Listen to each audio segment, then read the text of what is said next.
Petrolheads, on commence ce vlog aux États-Unis là, devant le musée Henry Ford. Je viens d'arriver à littéralement quelques minutes aux États-Unis pour la première fois d'ailleurs. Comme vous avez vu sur Instagram, je suis là pour le Detroit Motor Show. Là, normalement, sur mon programme, ça va être le vlog behind the scenes, le vlog de l'aventure tout simplement. Et je suis surtout là aussi pour le reveal de la toute nouvelle Ford Mustang avec Ford et Ford North Africa qui m'ont invité. Donc let's go, ça commence tout de suite. Il y a pas mal de pépites dans ce musée là, mais je vais vous la faire assez concentrée parce que je sens qu'il y a... il y a une grosse semaine de folie qui nous attend avec plein d'activités. Je commence par là, mais c'est pour vous dire qu'en fait, c'est pas un musée qui est dédié uniquement aux véhicules Ford. C'est vraiment un retour dans l'histoire de l'innovation de ce dernier siècle-là. Donc bien sûr, il y a des voitures de ce style-là. Mais du coup, je vais pas vous faire un tour du musée en entier parce que ça me prendrait au moins 3 heures. Mais je vais me diriger vers quelques voitures assez sympas qui m'ont tapé à l'œil et quelques autres trucs cool qui méritent le détour. Comme cette Chevrolet Cobalt SS qui a pris à peu près 247 miles par heure à côté de Ken Block qu'on ne présente plus. Et sa fameuse Fiesta ST qui a été préparée pour le drift. J'imagine que vous avez tous dû voir ce genre de vidéos qui sont projetées là-bas. Et avant d'arriver à la Ford GT moderne, est-ce qu'on peut venir dans un musée Ford sans parler de cette compétition-là, Le Mans, et de cette voiture-là, la Ford GT40. D'ailleurs, juste à côté, regardez, on a le chapeau de cowboy de Carroll Shelby qui avait participé au développement de cette voiture. Et cette voiture-là, c'est une Le Mans Winning Car, c'est la Mark IV. Assez impressionnant de voir ces voitures de course de plus près parce que c'est là qu'on se rend vraiment compte de la brutalité de la chose et du danger du truc. Imaginez passer 24 heures dans ça, avec le V8 énorme derrière dans les oreilles, sans aucune assistance. Et voilà, ce que je voulais vous montrer, que j'ai été pour le coup bouche bée. On entend souvent parler du mot dragster, on sait tout ce que c'est un dragster. On sait vraiment tout ce que c'est, mais je pense que quand on le voit une fois dans notre vie, c'est une grosse claque dans la gueule. Ça n'a aucun sens. Regardez.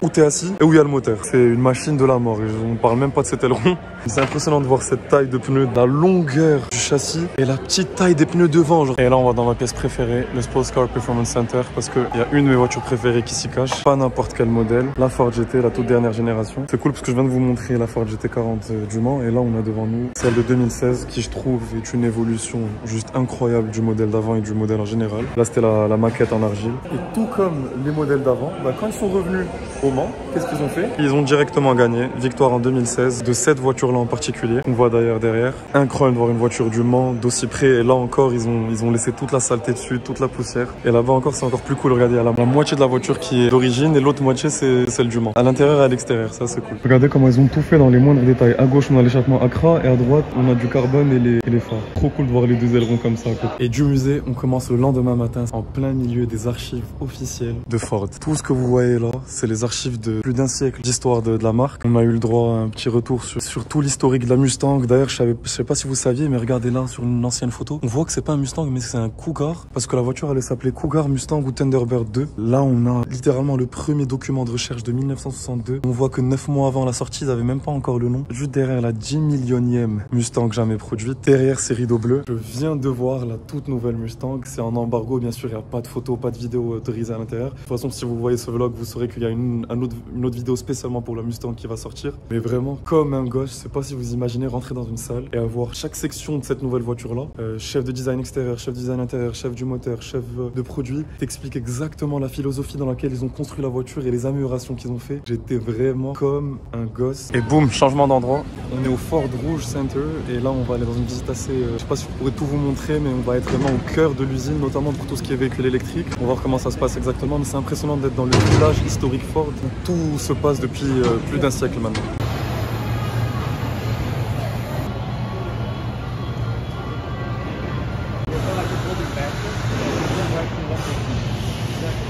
Impressionnant, je vous parle un peu à l'intérieur. Là, il y a tous les drivetrains, tous les châssis. Je vous montre ça de plus près pendant qu'on a les explications de comment ça marche avec les robots, parce qu'il y a des robots automatiques qui font plein de vérifications. Regardez la taille des batteries, c'est impressionnant tous ces câbles. C'est un truc de fou.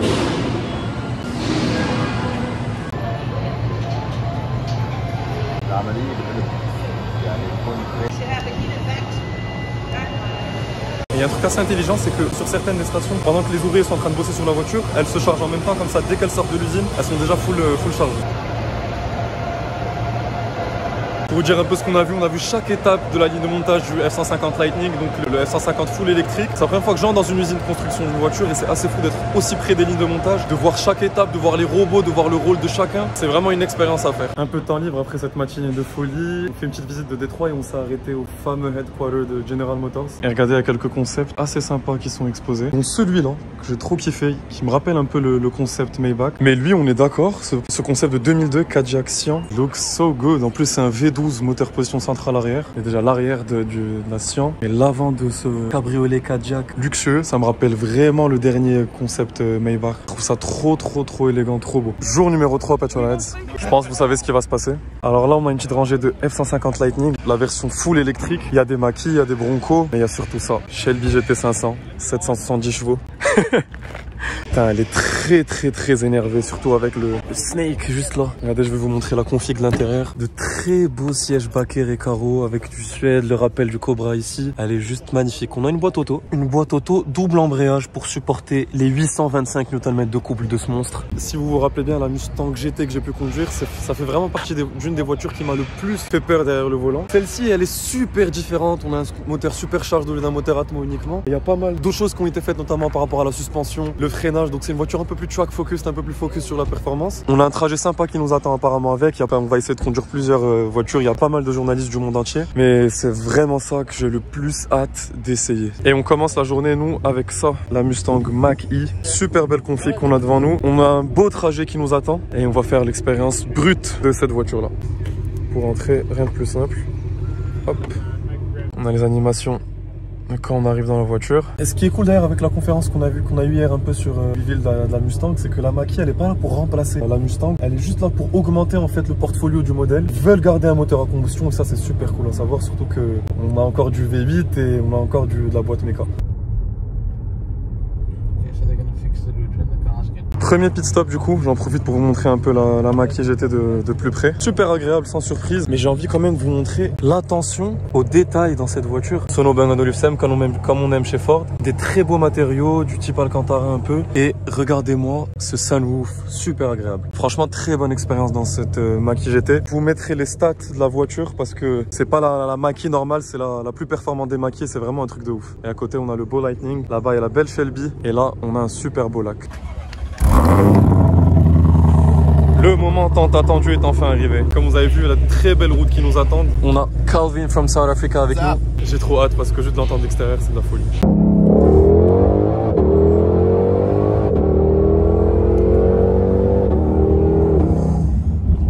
Unbelievable. Oh, the downshifts. On y est, Petrolheads, avec ce décor de rêve. Ça va bientôt être à mon tour de vous montrer cette voiture de plus près. Et regardez la gueule qu'elle a, quoi, la calandre, tout terrassé. Tout nous dit qu'elle est là pour nous créer des ennuis. Et c'est le cas, comme vous l'avez vu, avec les petites accélérations que je vais vous montrer. Il y a cet énorme extracteur d'air sur le capot qui est fonctionnel. C'est pas juste esthétique. Et l'aéro a été un peu plus travaillé aussi sur l'air parce que quand on a, comme je vous ai dit, 771 chevaux sur les roues arrière uniquement, il faut un minimum de downforce pour que ça parte pas en cacahuète, j'ai envie de dire, même si c'est très facilement le cas. Et en plus, regardez-moi le cockpit que c'est avec cet Alcantara et ce Snake là, et en plus on a le petit châssis numéro 885. L'assise est assez sportive, j'ai vraiment hâte d'y aller. Je vais pas vous faire retarder plus longtemps, on va y aller tout de suite et se démarrer ça.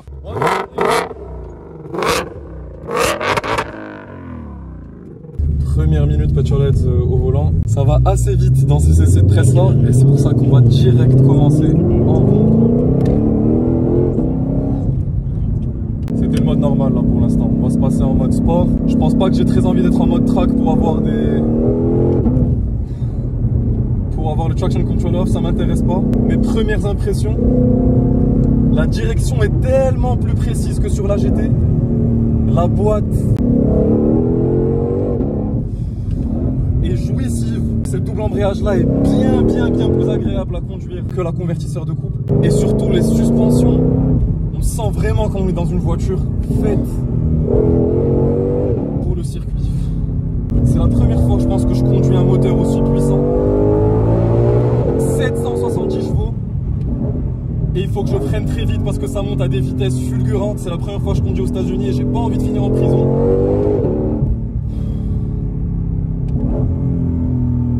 La boîte est ultra jouissive. On est sur le niveau là d'une Ferrari. Et ça va chercher les tours d'une manière tellement jouissive.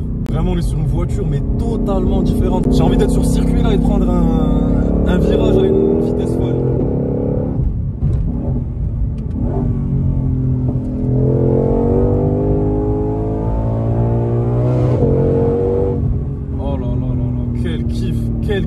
c'est quelque chose que tu fais qu'une fois dans ta vie. Conduire une Shelby GT 500 de 770 chevaux en national aux États-Unis,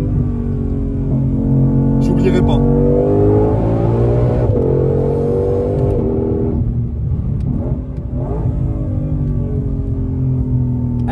Elle est faite pour jouer, elle demande que ça. J'arrive pas à m'arrêter.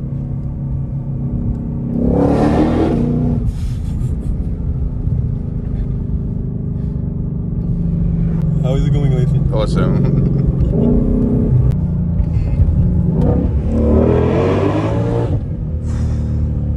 Maintenant que j'ai calmé un peu mes ardeurs parce que j'avais tellement envie de conduire cette voiture, retour à la normale pour vous dire que c'est une voiture tellement différente du V8 normal, si je puis me permettre. On sent vraiment qu'on est dans une voiture bien plus focus sur le circuit. Elle te donne beaucoup de confiance. D'ailleurs, je m'attendais à ce que ce soit beaucoup plus sketchy que ça, mais grâce à l'électronique et surtout grâce au traction control, on se sent ultra vite en confiance. Même s'il faut pas oublier que c'est une Mustang et une fois que ça part pour de bon parce qu'on a un autobloquant, mais on est sur 2 tonnes quand même. 770 chevaux pour 2 tonnes. Une fois que l'arrière part, c'est très difficile de le reprendre. Et mon gros point positif, ça aura été, en plus de la boîte, les suspensions ultra stiff, très raide comme voiture. Et on a tout de suite tout cet esprit américain, gros V8, muscle car, gros look ultra agressif.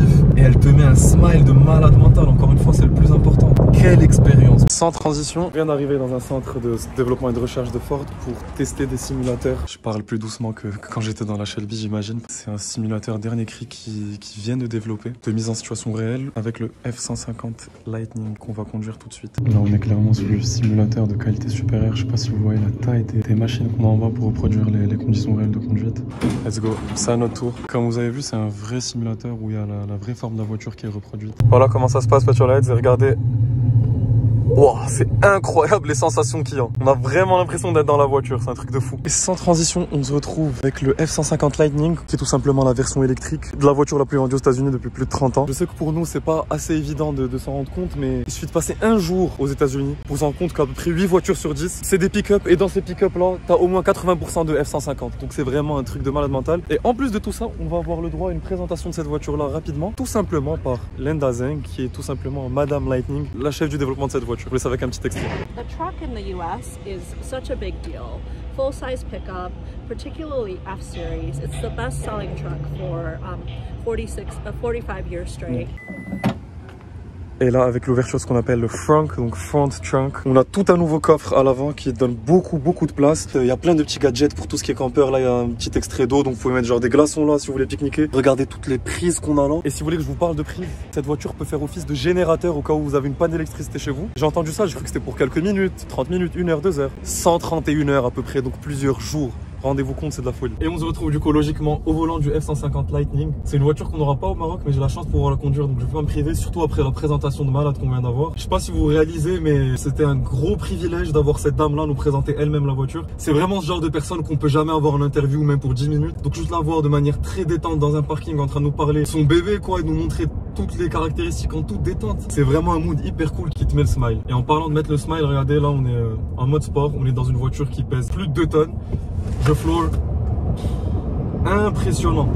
Impressionnant. On pourrait croire que c'est moins impressionnant que la Mach-E que j'avais tout à l'heure, mais quand tu vois la taille du truc, on parle quand même d'un des plus gros pick-up, c'est énorme, c'est un gros mastodonte. Pouvoir faire ça avec cette voiture, c'est incroyable. On était au feu rouge juste avant avec une Hellcat Challenger juste à côté. Le gars il en revenait pas comment on l'a laissé à l'arrêt quand le feu est passé au vert. Lightning fait, belle expérience. Mais là on va faire un autre truc qui était sur ma bucket list, c'est conduire un V8 boîte méca. On va faire tout de suite avec cette Mach-1. Si vous suivez un peu tout ce que je vous ai toujours dit sur une Mustang rouge avec une bande noire ou une bande blanche, il n'y a pas plus américain que ça. En plus là c'est la facelift.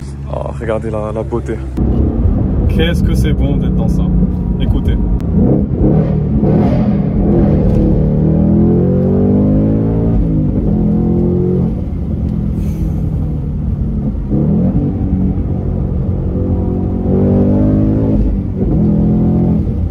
Ok.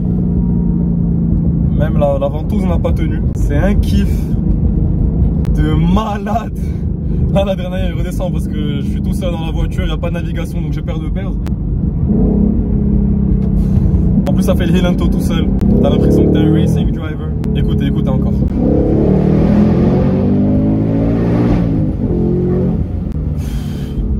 Je suis en mode qu'est-ce qui se passe?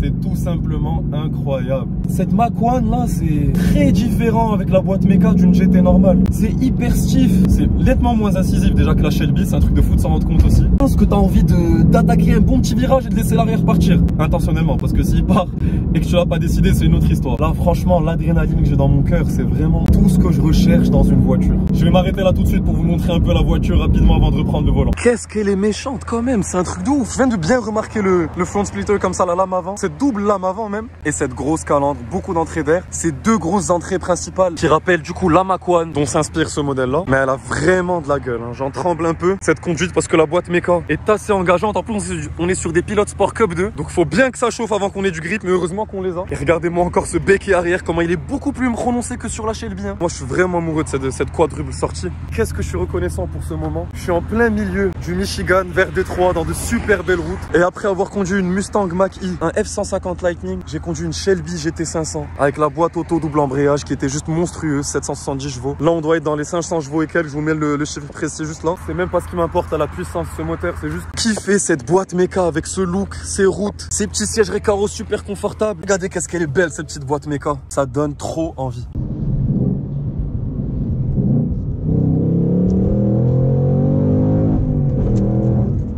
C'est de la folie les gars, c'est de la folie. Je suis en train de vivre un rêve là. On y va doucement parce qu'on est en virage, on est en boîte méca.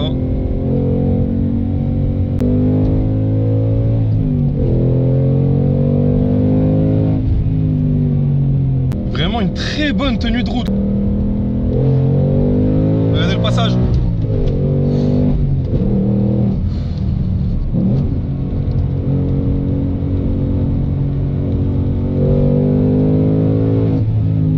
La réponse est instantanée, mais quel kiff! Wow! J'adore, j'adore, j'adore! Wow! Je sais même pas pourquoi je reste dire wow, mais c'est... Écoutez-moi ça.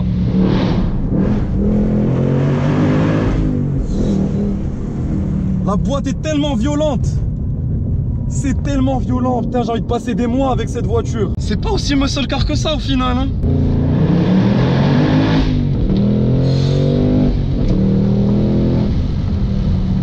Quelle décharge d'adrénaline! Maintenant, il va falloir retrouver la direction et pas se perdre. Et avec mon sens de l'orientation, c'est pas gagné. Heureusement que je viens de croiser des autres journalistes qui ont le Mach-E rouge parce que eux, ils ont la navigation, moi je l'ai pas. Et boum, lendemain, sans transition, Detroit Motor Show. Et de bon matin, j'ai trouvé un petit coin supercar. Je vais en profiter pour vous montrer ça parce qu'il y a de belles configs avant qu'il y ait trop de monde. L'AMG GTR dans la config de base avec ce vert satiné Green Hell. Très très belle 765 LT. C'est la première que je vois si je dis pas de bêtises. J'adore les rappels de frein d'étrier en bleu, c'est hyper cool. Elle est trop belle cette voiture, on peut dire ce qu'on veut. Elle a une super belle présence. Spaceship, ça fait pas trop par rapport en photo, c'est pas genre une supercar un peu trop tunée pour rien. Très belle 812 super fast avec le diffuseur arrière peint. Ça c'est vraiment très cool, j'adore. Ça change vraiment la présence de la voiture je trouve. Jante TDF en noir, étrier jaune, littéralement entre grandes guillemets la spec de base pour une Ferrari. Rouge, jante noire, intérieur noir sur pique rouge. Mais ça marche. Rosso comme ça, regardez la tête, regardez la ligne qu'elle a. Trop belle. Là on est sur quelque chose aussi de très spécial. V12 Vantage S avec pas mal de carbone comme vous le voyez ici. Pas en boîte méca. Oui, on arrive à ça, Mais full carbone de partout. D'ailleurs pour reconnaître la S avec ces entrées d'air là supplémentaires par rapport à la V12 Vantage normale qui là aussi sont en carbone. Et j'adore aussi cette option là, le contour de la calandre qui est en carbone. Front splitter aussi. Ça rend très bien avec ce gris clair. Une Dawn blacked out, pas black badge, mais full black. Tout est teinté en noir, même le pare-brise avant. Et là franchement gros coup de cœur. Très gros coup de cœur, vous allez voir pourquoi. C'est une 911 Turbo, donc 992. Turbo S, je sais pas. Mais en Gulf Livery, je sais pas si c'est une édition spéciale. Donc on a le Gulf Blue, les rappels en orange, c'est l'aspect typique, les étriers de fer en orange. On dirait qu'ils sont bien en carbone céramique et si ils sont en carbone céramique et que les étriers sont orange, c'est la première fois que je vois ça. Vraiment magnifique. Et en plus, regardez l'intérieur. Cet intérieur héritage comme ça, très beau. Et ouais, je vois sur le compteur, c'est bel et bien une Turbo S. Enfin, il y a quelques jours, on était dans son berceau. La Ford GT, c'est pas la première que je vois, mais celle que j'avais vue, c'était au musée. Une autre spec, c'est pas la longe spec, c'est un autre bleu qui se rapproche un peu du Voodoo Blue chez Porsche, je dirais. Très belle avec ces deux stripes en carbone. Beaucoup de carbone, regardez, tout le diffuseur à l'avant est en carbone. C'est une des plus belles voitures qui est sortie ces dernières années. Elle est magnifique en termes d'évolution, ils ont vraiment fait un truc de malade mental. On a les jantes en carbone, ça c'est chaud comme option, je sais pas s'il fait beaucoup de circuits ou pas. Étrier orange, encore du carbone sur tous les side skirts. Regardez le dessin des rétros. si ça c'est pas magnifique. Franchement ça me rend toujours aussi fou. Elle est sortie je pense en 2015. Regardez le design qu'elle a. On est d'accord qu'on est sur une voiture qui va rester intemporelle quoi. Regardez aussi ces gros extracteurs d'air ici. Et c'est là que se cache le V6 EcoBoost. Vraiment gros moteur sur cette voiture, super bien travaillé. On devine que ça c'est du Lexan, on a des sorties en carbone ici. Et là-bas on a même une signature, je sais pas de qui c'est. Et toute l'engine bay en plus est en carbone, c'est vraiment cool. L'aileron est trop cool aussi. Regardez les deux sorties Accra en titane avec le bleu qui a bien pris parce que ça devient bleu avec le temps. Regardez le diffuseur, ça c'est du diffuseur et regardez la plaque. Le Mans 1, trop insolent. Et les phares ils sont trop beaux mais regarde, c'est un truc de ouf, c'est vraiment un truc de ouf. Je tombe amoureux de cette voiture là en vrai. Et la première que je vois, Launch Spec SP1, carbone encore une fois partout. J'aime beaucoup le fait que ça c'est peint ici, c'est de la peinture, donc on a ce gris. J'ai pas envie de dire Argento Nürburgring parce que ça en a pas l'air, mais ce Giallo Modena qui est peint, c'est pas un sticker qui forme ce Ferrari SP1. Et cette bande héritage au milieu, franchement elle est magnifique. Sur les photos on pourrait se dire que c'est pas genre la meilleure spec à avoir, c'est pas la meilleure spec à avoir à mon goût, mais le rendu est tout aussi incroyable. Et j'adore ces champs de la SP1, je sais pas ce que vous en pensez, enfin de la SP tout simplement. Et le Painted Scuderia Shield. Ça fait toute la différence, ça, vraiment. Et ce qui fait toute la différence aussi, c'est les sièges héritage. Donc c'est du cuir en fait qui donne une apparence un peu ancienne, qui est travaillé à l'ancienne. J'adore. J'adore cette option-là. Et c'est un truc de ouf ce cockpit. Bien sûr, il y a du carbone de partout. Là-bas, la place de la possible place de la personne, il n'y a qu'un extincteur. Comme vous le voyez là, c'est une SP1 qui est tailor-made. Regardez ces petits détails. Même ça, c'est en carbone. Partout. Vraiment, cherchez pas, il n'y a que du carbone de partout. Il y a plein de médias en full tournage et c'est un très beau concept car Lexus qui sont en train de filmer là. Sans surprise, il y a que des marques américaines. Les stands que j'ai pu voir d'allemandes comme Mercedes ou BMW. C'est vraiment des tout petits stands avec quelques voitures. Il faut savoir que les deux stands les plus gros, c'est Chevrolet et Ford où ça commence dès là-bas avec la sculpture du Mustang. Ah là, on a pas mal de Bronco. J'ai kiffé là l'expérience qu'on a eue hier parce que même si j'ai pas conduit de Bronco, ça m'a permis de voir en fait toutes les différentes versions qu'il y a du Bronco que j'adore. Là, on a une édition spéciale Everglades, mais vraiment, il a une grosse gueule baroudeur. Un peu moins comme ça, où ça fait un peu plus daily détente tous les jours, mais beaucoup plus comme ça. Regardez celui-là, héritage à l'ancienne, très beau. F150 Lightning qui by the way marche hyper bien. Le F150 Lightning est sold out, il est commercialisé depuis mai et en fait en moins d'un an ils ont déjà 200 000 commandes. Alors, en parlant du Lightning, là on a tout l'opposé, le F150 Raptor R. C'est plus un V8 pardon, c'est un V6 EcoBoost, mais il a une gueule énorme. Quand je vous dis que les stands sont énormes, il y a littéralement un circuit Ford au sein du salon, avec des virages et tout ce qu'il faut. Et même une rampe là-bas pour j'imagine les 4x4. Vous connaissez la règle, sans transition après le salon, qui est d'ailleurs juste là-bas. Là on est en fin de journée et on se dirige vers la soirée de Reveal en avant-première, la nouvelle Mustang. Pour l'occasion, comme vous le voyez, il y a pas mal de Mustangs qui sont venus. Petite info, il y a à peu près 1000 Mustangs d'attendus aujourd'hui pour l'Unveil qui aura lieu dans 30 minutes très exactement. Ça du coup, on l'avait vu lors de la présentation en avant-première, c'est la mule qui a été utilisée pour développer le nouveau mode drift. Là je me sens dans un événement aux États-Unis. Mais quelle dinguerie c'est ça. Regardez juste à côté ce qu'on a. Magnifique, la folie. On est en route, mais regardez quel mood de qualité. Magnifique.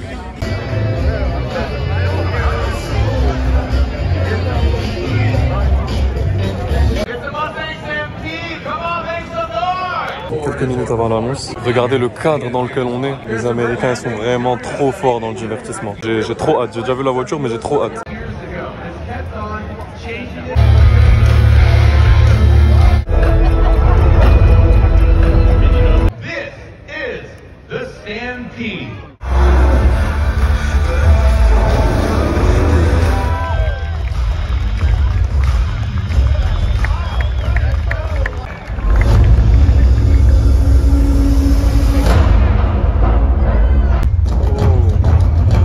La surprise, on s'attendait pas du tout à ça.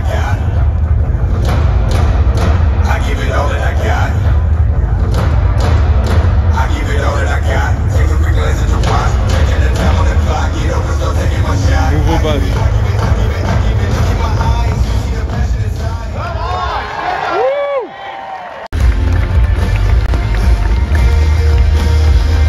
L'écran parle pour lui-même. Je vais vous parler rapidement parce qu'il y a beaucoup de musique, mais quelle expérience de folie furieuse. Vous imaginez même pas à quel point c'est compliqué de vous montrer les voitures maintenant. Mais normalement je vais vous les montrer après plus tranquillement au salon. Mais c'est un truc de malade l'engouement qu'il y a sur les voitures qui ont été dévoilées. En plus surtout avec cette surprise là que personne n'attendait. L'ultime V8 Coyote. J'espère vous la montrer demain au salon plus tranquillement. Chose première, chose due, on est au salon de Détroit. Je me suis réveillé tôt aujourd'hui pour vous montrer la voiture tranquillement. Ce sera dans une autre vidéo spécialement dédiée à la Mustang qui normalement est déjà en ligne. Donc je vous laisse le lien pour aller voir ça en détail. L'aventure se termine là, Petrolheads. Merci beaucoup d'avoir vu le vlog en entier. J'ai fait le choix de tout vous condenser en un épisode pour que vous viviez au maximum l'enchaînement des événements comme je l'ai vécu. Très reconnaissant d'avoir eu la chance de vivre tout ça et de vous le partager. Énorme merci à Ford North Africa pour cette opportunité. Et comme d'hab, laissez un like et un commentaire pour aider au développement de la chaîne et abonnez-vous pour pas rater les prochains essais.